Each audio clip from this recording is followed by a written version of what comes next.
जय मिथिलावासी अपने सबको नमस्कार करै छी। एकटा भगवान के भजन मैथिली लऽ के अयलहुँ गा रहल छी। नीक लागत अपने सबके तऽ लाइक शेयर कर देबै अधिक से अधिक। संगीता झा। जय मिथिला जय मैथिली।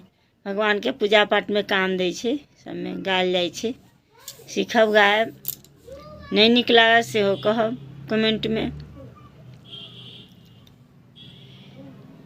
प्रेम के बस में भगवान शिवरी के घर बा। भक्त के बस में भगवान शिवरी के घर बा। नामे नामे के सिया सबरी रहिया बहार। नामे नामे के सिया सबरी रहिया बहार। एहे रहिया भगवान शिवरी के घर बा। एही रहिया तन से तारा शिवरी के घर बा।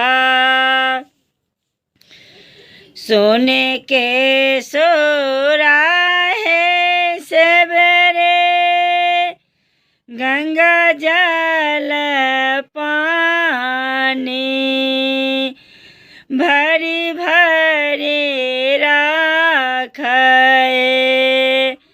सोने के सोरा है शिवरे गंगा जल पानी। भरे भरे राखे चरना पाखार तन भगवान शिवरी के घर बा। चरना पखारत सीताराम शिवरी के घर बा। प्रेम के बस में भगवान शिवरी के घर बा।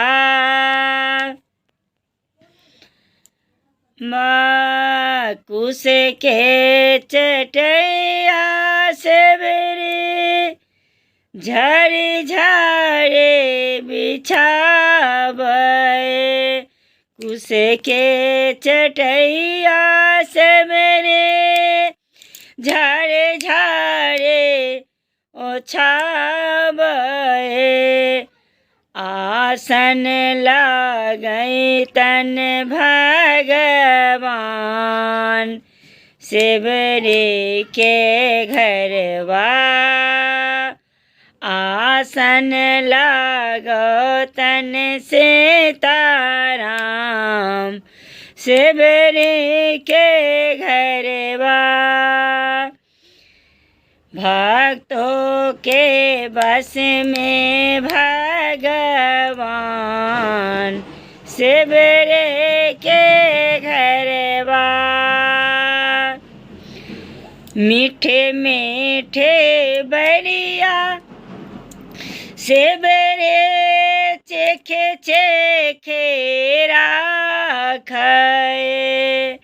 मीठे मीठे बरिया शिवरी चेखे चेखे राखे। भोग लगो तन भगवान शिवरी के घर बा। भोग लगे तन भगवान शिवरी के घर बा।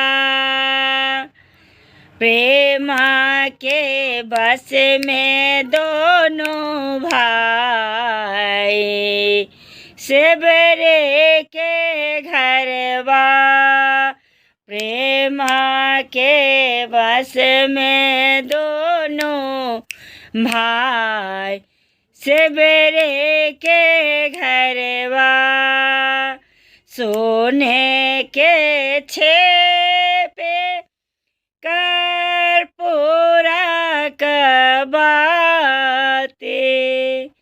आरते उतारत भगवान, सेवरे के घरवा प्रेम के बस में भगवान, सेवरे के घरवा प्रेम के बस में सीताराम, सेवरे के घरवा।